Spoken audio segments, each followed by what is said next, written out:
திருப்பூர் மாநகராட்சி 3வது மண்டலத்துக்குட்பட்ட 3 வார்டுகளுக்கான உங்களுடன் ஸ்டாலின் முகாம் நல்லூர் ஈஸ்வரன் கோவில் முன்புறமுள்ள ஆர்கேஜி திருமண மண்டபத்தில் நடைபெற்றது. இங்கு நடைபெற்ற இந்த முகாமில் ஏறத்தாழ 5000 பேருக்கு மேல் கலந்து கொண்டுள்ளனர். காலையிலிருந்து மாலை 6 மணி வரை தொடர்ந்து பொதுமக்கள் வந்த வண்ணம் இருந்தனர். திருப்பூர் தெற்கு சட்டமன்ற உறுப்பினர் செல்வராஜ் அவர்கள் முகாமின் துவக்கம் முதல் முடிவு வரை அனைவருக்கும் இலவசமாக தேநீர் வழங்குவதற்கான ஏற்பாட்டை செய்திருந்தார். இந்த முகாமில் இ-சேவை மையங்களில் கட்ட வேண்டிய தொகையில் 50% செலுத்தினால் போதும் என தெரிவிக்கப்பட்டிருந்த போதும் பட்டா மாறுதலுக்கு முழுமையாக ரூபாய் 60 வசூலிக்கப்பட்டதை எந்த அதிகாரிகளும் கண்டுகொள்ளவில்லை.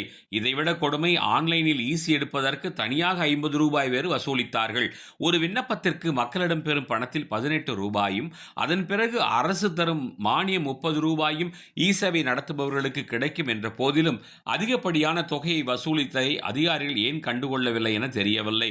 ஒரு சில அதிகாரிகள் அதற்கு ஆதரவாக பேசியதைத்தான் ஏற்றுக்கொள்ள முடியவில்லை.